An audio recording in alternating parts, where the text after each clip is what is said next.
On today's Apple Daily, HomePod Jailbroken. Although, why? HairForce One says M1 Macs are absolutely capable of running Windows natively. There is a $799 MacBook Air with M1, but you're not allowed it. Plus, Notification Squad. For the latest Apple news, rumors, and leaks, every weekday at 12 UTC, join us in the iCave.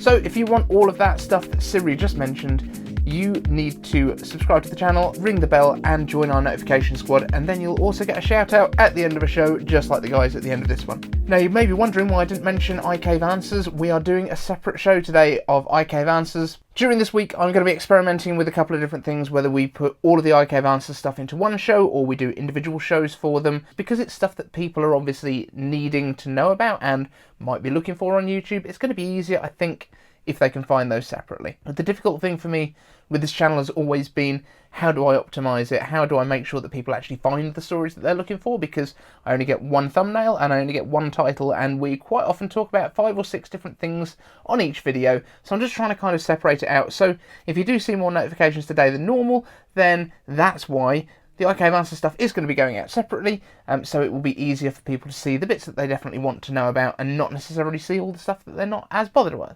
Fingers crossed that works. Let me know what you think down in the comments. HomePod has been jailbroken, but why? Jailbreaker Check Rain, but with the I being a 1 because it's edgy and hacksaw, has released an exploit allowing the first generation of HomePods to be jailbroken. This is via an SSH connection that allows you to root the device. But why? We're not really quite sure what you're going to be able to do with this jailbroken HomePod.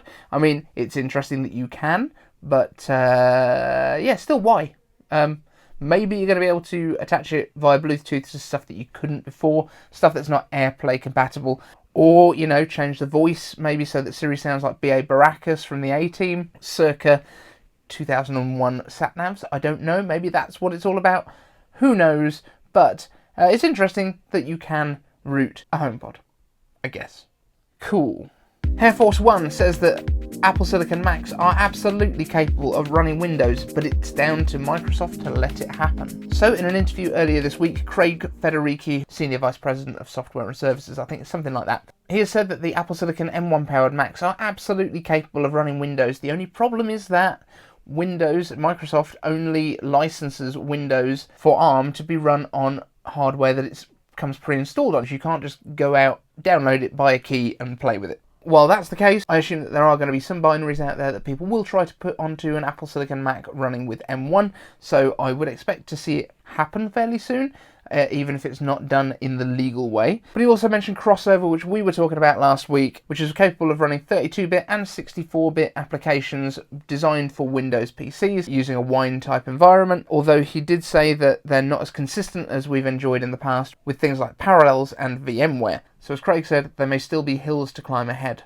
And it turns out there is a $799 MacBook Air with Apple M1, it's just that you're not allowed to buy it. What does that mean? Way back around the start of this channel, in fact I think it was the first video that I made that was not me playing Call of Duty on the iPad, pretty much before I realised that if you switch on the lights in the room then the video looks better, I made a video about Apple potentially bringing out a $799 MacBook with Apple Silicon. Specifically, it was the 10th video that I ever made, published on the 2nd of August, and at the time we were well on our way, because on the 7th of August, I blasted past 20 subscribers. So why are we talking about this? Because in that video, I was talking about Apple Silicon and the potential for a $799 starting price for an Apple Silicon MacBook. Now, at the time, we thought that was probably going to be the 12-inch, because it was mentioned as being fanless. Weird, that happened. But it turned out that this fanless design was actually Apple's MacBook Air, but with the fan thrown in the bin. So why are we talking about this? Because it is a product that Apple is making now.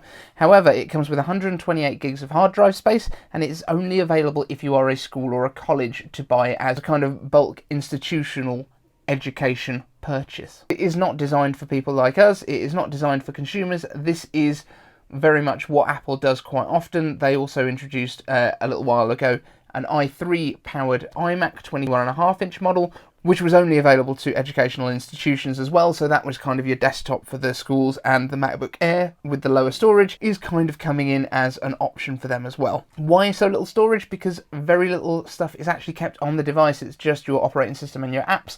Then all of the users' data is kept on their servers. So you just log in and it accesses your remote folder over the network. So just wanted to confirm that one of my first newsy type Apple videos was actually kind of accurate. We just didn't know it. So into the notification squad, and this week we have Andrew Giddings, Hydrogen Galaxy Gaming, Harshit Sorti, and Tyler's Mercedes-Benz Gaming. Those are our newest members of the notification squad. Thank you so much. These are the guys that have subscribed, rung the bell, and let me know in the comments that they've done it so that I can actually give them a shout out.